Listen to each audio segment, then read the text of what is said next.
Life as a man is exceptionally difficult.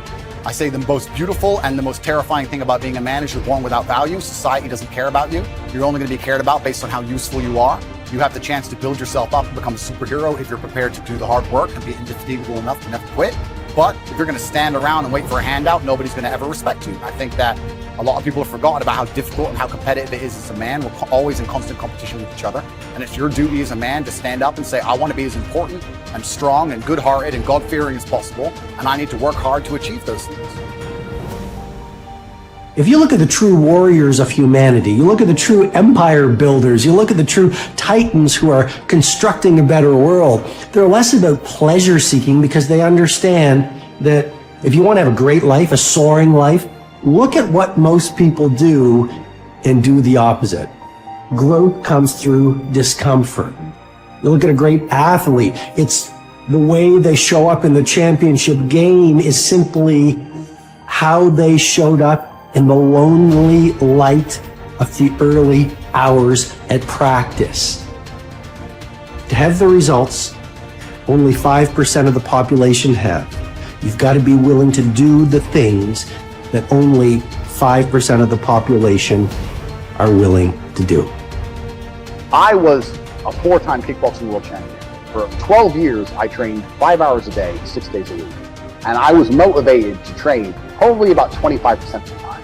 The rest of the time I went because I am disciplined. You don't feel like going through that on a Wednesday morning when you wake up, and you have to do it because you're disciplined. You're either a disciplined individual or you are not a disciplined. There's a difference between want and want. And I say this all the time. People say to me, I want to be rich. And I say, okay, well, I want to be able to ice skate. But I don't want to be able to ice skate enough to go learn how to ice skate. I can't be bothered. I mean, surely if I could click my fingers and be a figure skater, I'd click my fingers. Who wouldn't? But I don't want to actually go train because I don't want it enough. And this is the exact point with money. Everyone wants money put on their lap. If you truly wanted money, you wouldn't be able to sleep until you fucking had it.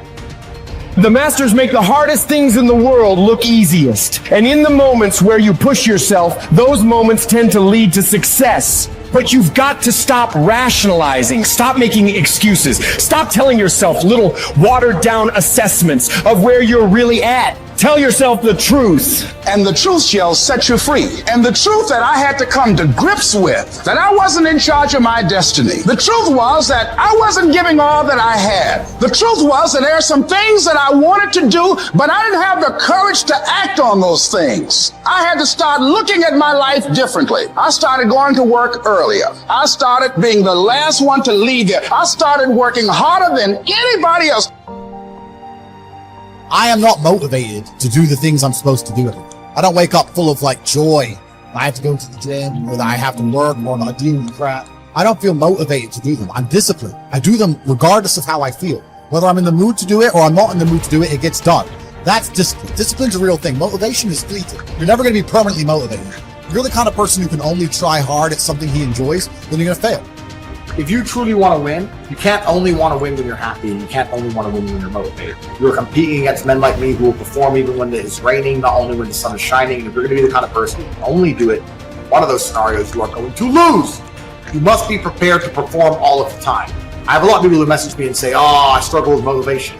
My answer is simple. Then stay a loser. If you can't find the motivation to not be a loser, then I strongly recommend you just stay a loser, stay in your lane, and stay out of my way. I have no time for people who cannot find the motivation to fix themselves and fix their own lives.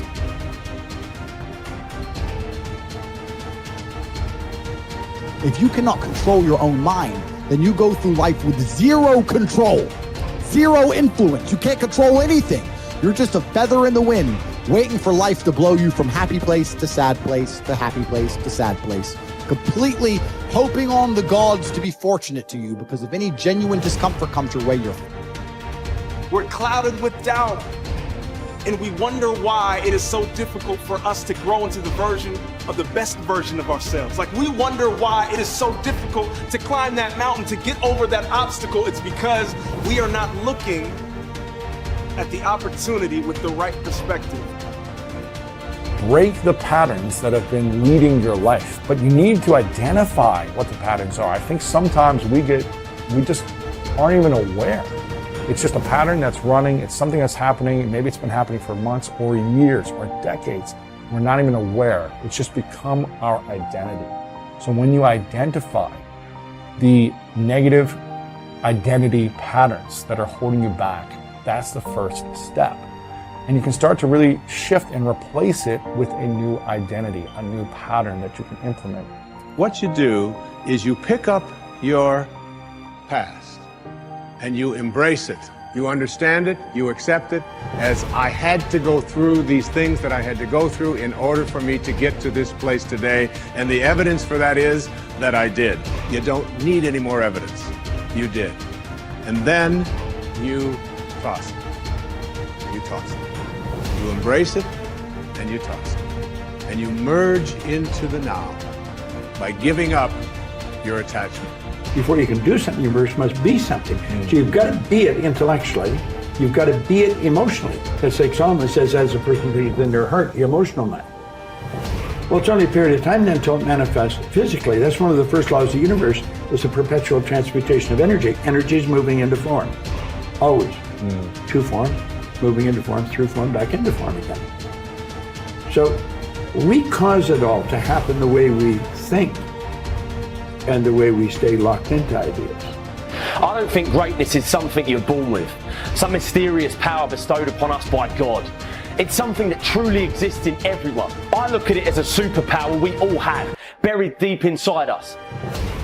This tiny diamond surrounded by layers and layers of rock, the hardest rock in the universe. And every time you do something good, a piece of that rock breaks away. We control where awareness goes, we're controlling where energy is flowing. And if we're controlling where energy is flowing, we're controlling what's manifesting in our life. All I need to do is control where my awareness goes. And if I can control where my awareness goes, I can control where my energy is flowing. And if I can control where my energy is flowing, I can control what is manifesting in my life. Every single person that wins big, every single person that you look at, every single person that you're inspired by, every single person that you aspire to be like, they only have one plan, and that is they are going to win or they are going to die trying. You can make your dream into a reality, but it will only take one person to believe that it's possible. It will only take one person to put in the work. That person is you. If you're sitting down and you start thinking about some future worst case scenario that you're conjuring up in your mind, and you begin to feel the emotion of that event, your body doesn't know the difference between the event that's taking place in your world, outer world, and what you're creating by emotion or thought alone. So most people then, they're constantly reaffirming their emotional states. So when it comes time to give up that emotion, they can say, I really want to do it. But really the body is stronger than the mind because it's been conditioned that way. So the servant now has become the master. And the person all of a sudden, once they step into that unknown, they'd rather feel guilt and suffering because at least they can predict it. Being in the unknown is a scary place for most people because the unknown is uncertain. And people say to me, well, I can't predict my future. I'm in the unknown, and I always say the best way to predict your future is to create it. Not from the known, but from the unknown. What thoughts do you want to fire and wire in your brain? What behaviors do you want to demonstrate in one day? The act of rehearsing them mentally, closing your eyes, and rehearsing the action. Rehearsing the reaction of what you want? Or the action? The action of what you want. By closing your eyes and mentally rehearsing some action. If you're truly present, the brain does not know the difference between what you're imaging and what you're experiencing in 3D world. So then you begin to install the neurological hardware in your brain to look like the event has already occurred. Now, your brain is no longer a record of the past. Now it's a map to the future.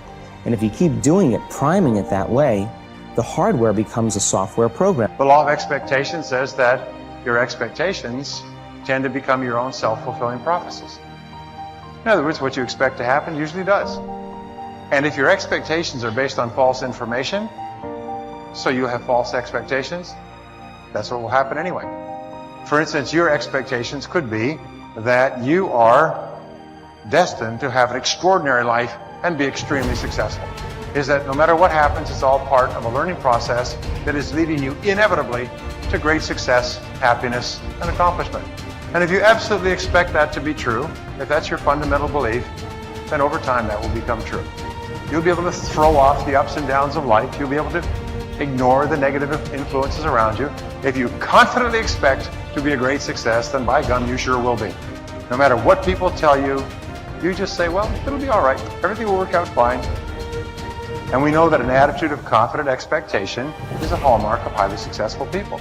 They just expect to succeed more than they fail. They expect to be liked by others more often than they're disliked.